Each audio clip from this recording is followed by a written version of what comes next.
Hello and welcome to Firstpost Spotlight, where we bring you stories that matter to you from all across the world. From breaking news to the day's biggest controversies, we shed light on issues that shape our world. I am Joshua Barnes, live from the Firstpost studios. Let's begin with the top headlines. China announces a one-year extension of its suspension on all additional tariffs for US goods, confirming an agreement reached between President Xi Jinping and Donald Trump last week.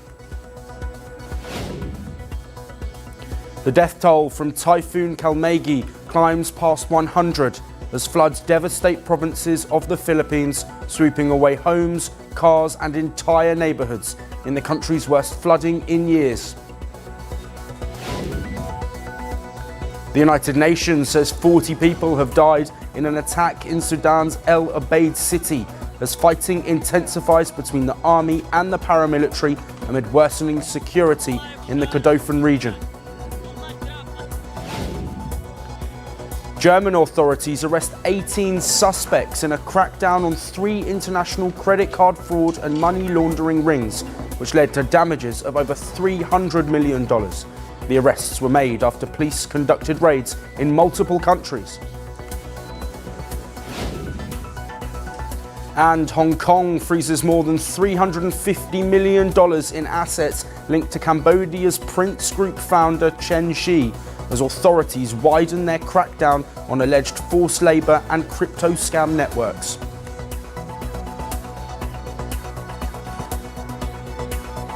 Today, we begin in the United States. It was a historic night in New York City, one that marks a political victory and a potential generational and cultural shift. Zohran Mamdani will be the next mayor of New York City, making history as the first Muslim, the first Indian origin person, and the youngest in more than a century to hold the city's highest office. The Ugandan-born Democratic Socialist defeated 2 opponents, former New York Governor Andrew Cuomo, who ran as an independent, and Republican Curtis Sliwa, by receiving at least 1.03 million votes. In his victory speech on Tuesday, Mamdani declared, and I quote, "The future is in our hands." The mayor-elect also said that his decisive victory shows a way to defeat US President Donald Trump. If anyone can show a nation betrayed by Donald Trump how to defeat him, it is the city that gave rise to him.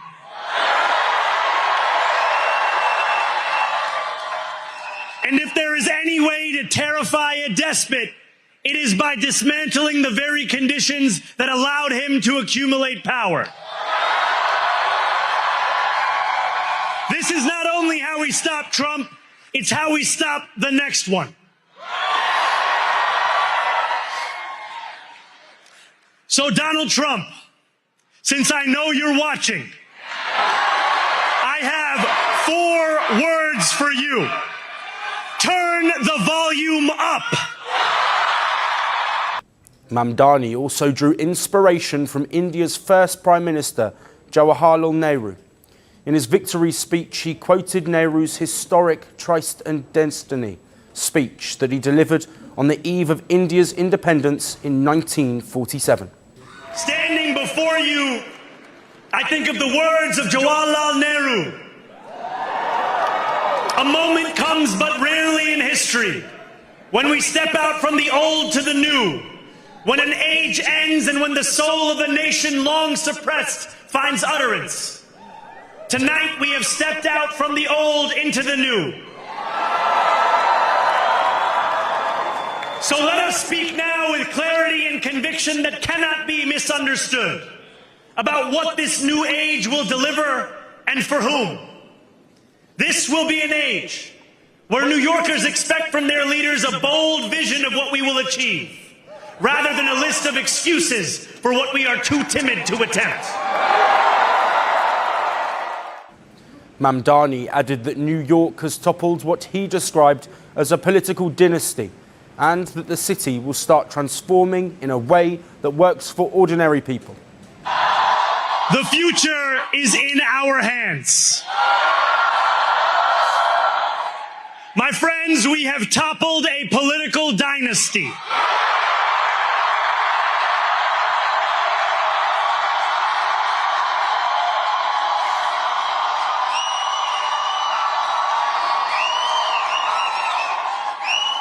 I wish Andrew Cuomo only the best in private life. But let tonight be the final time I utter his name as we turn the page on a politics that abandons the many and answers only to the few.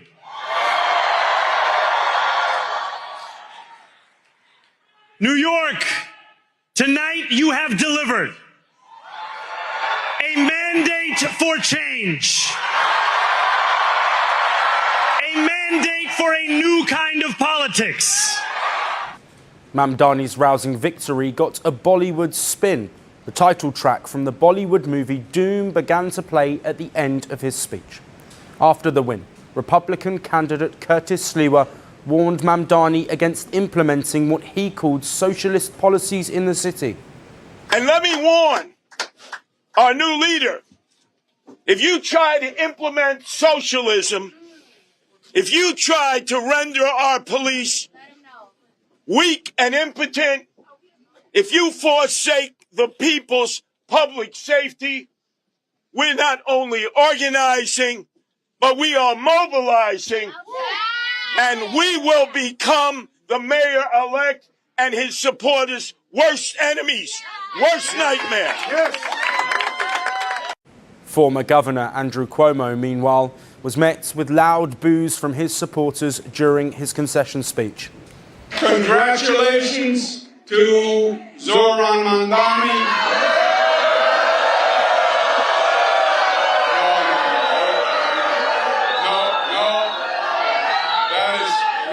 That is not right. That is not right, and that is not us. That is not us. Tonight was their night, and as they start to transition to government, we will all help any way we can because we need our New York City government to work. We want it to work for all New Yorkers. But Mamdani's rise is not an isolated story. Across the US, Democrats saw sweeping victories in New York, Virginia, New Jersey and California. This in the first major elections since Donald Trump returned to office. Trump, however, was quick to respond. He blamed Republican losses on the ongoing government shutdown and his absence from the ballot. Still, for many New Yorkers, Mamdani represents something beyond partisanship. His story, that of a young immigrant who came to America, entered public life and rose to lead one of the world's most influential cities, has struck a chord with those yearning for change. Yet, challenges do await him. President Donald Trump a day earlier said that he might limit federal funding for New York if Mamdani wins.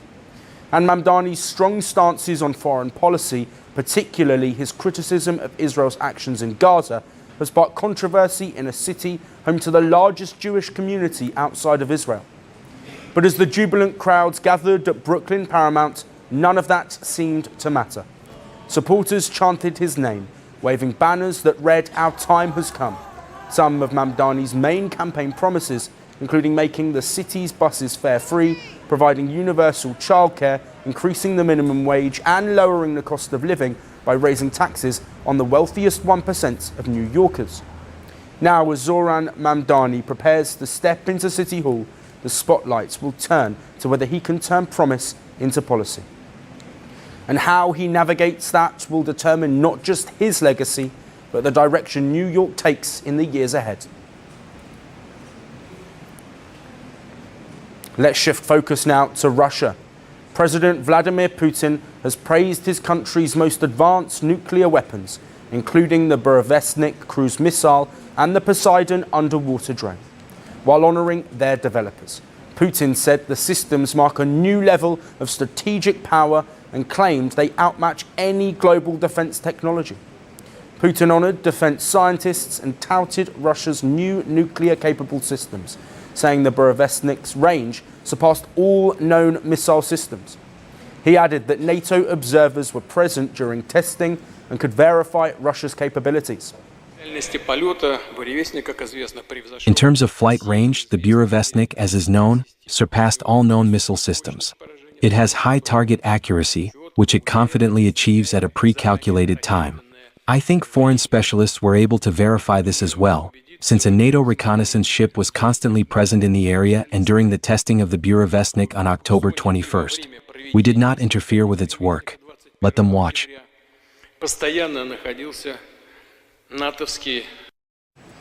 The Burevestnik missile can reportedly fly for hours or even days, circle targets and attack from unexpected directions. Putin also praised the Poseidon underwater drone, saying it will exceed the power of the Sarmat missile.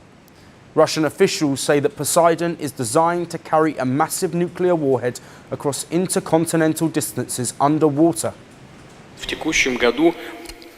This year, we will put the system with the heavy intercontinental missile Sarmat into trial combat mode, and next year it will be on combat duty. Finally, the reason we have gathered here today. At last, Russia is introducing the Burevestnik cruise missiles with unlimited range and the Poseidon unmanned underwater vehicle with nuclear power units. Russia tested the Burevestnik on October the 21st.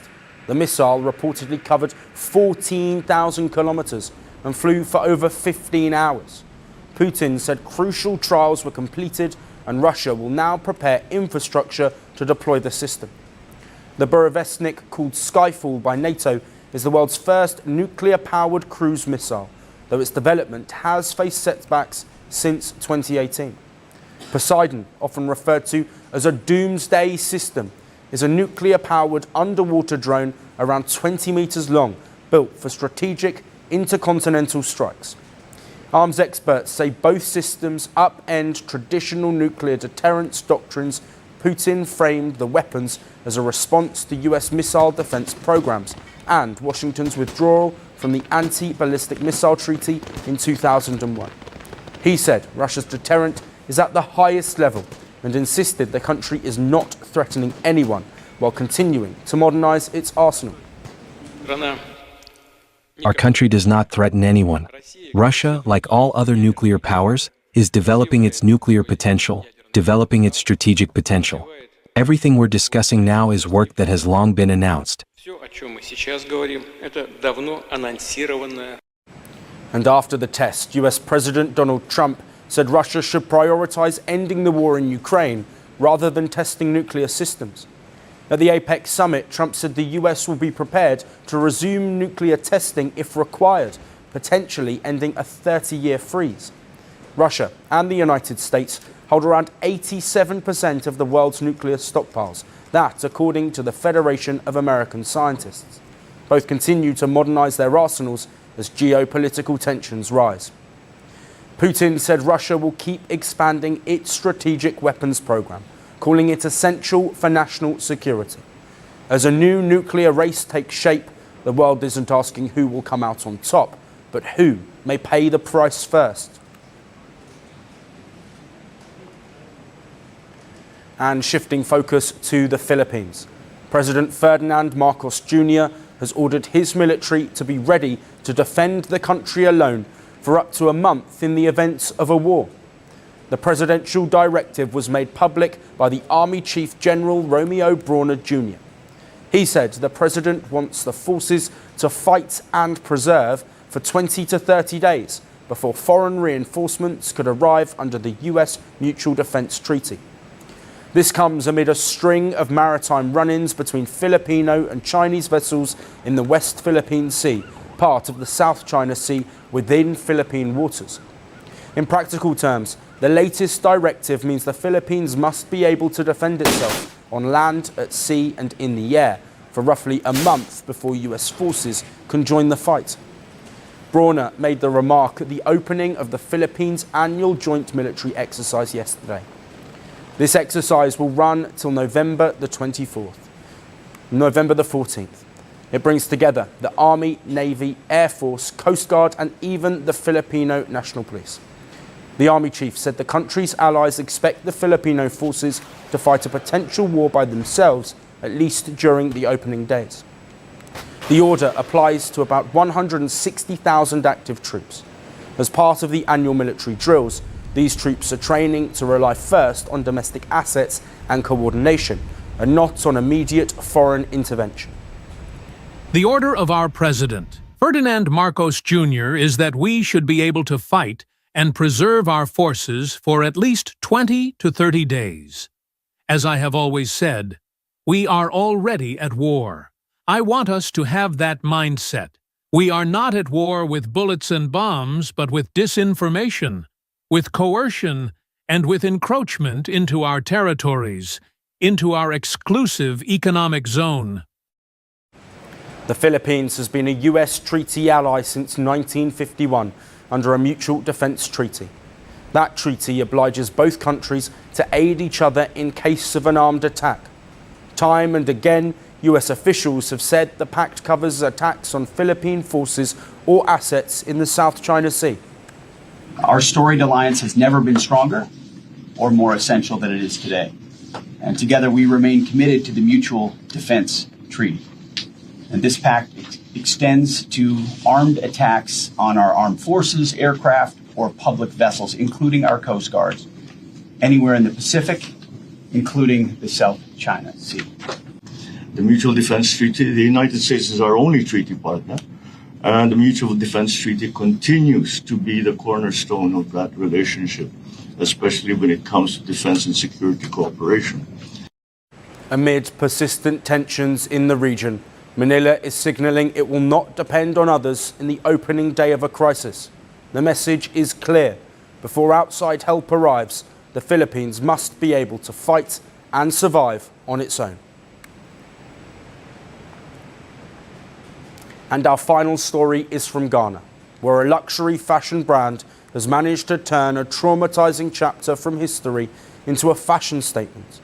Louis Vuitton's $3,000 bag, reportedly used at the Paris Fashion Week, has ignited a storm of criticism online.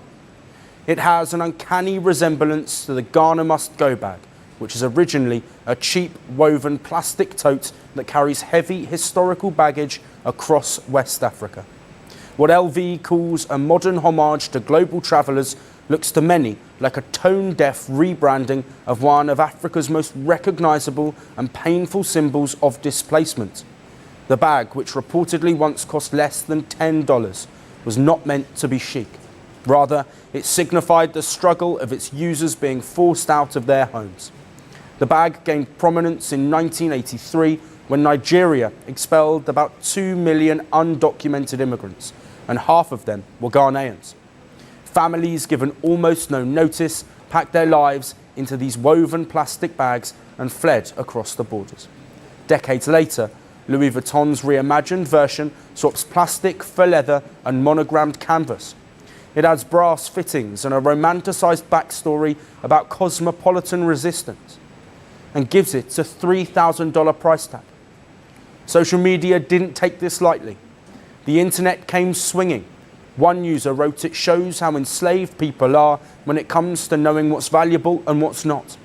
Another fumed, "It's always been like this. They steal from us, profit from it, and never give the credit." One person summed it up bluntly: "They're selling a brand, not a bag." Someone else joked, "Did anyone ever patent the Ghana Must Go design? Because what LV just did deserves a lawsuit." The controversy fits a familiar luxury playbook.